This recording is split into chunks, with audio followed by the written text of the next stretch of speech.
Kin Thiên Zô là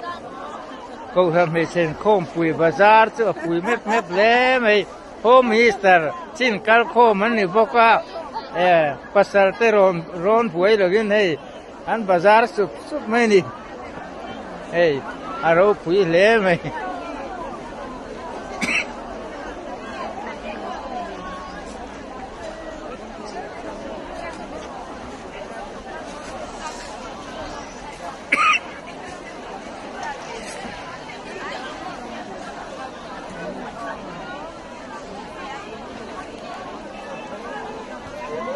Ru bùi taga này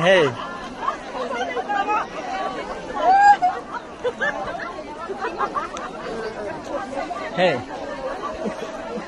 khi ta lặng top cái con bùi chùa này con bùi đúng là rô đã trăng ta pan dal thằng thiên hiền hạt cái này nu home minister kal khom chu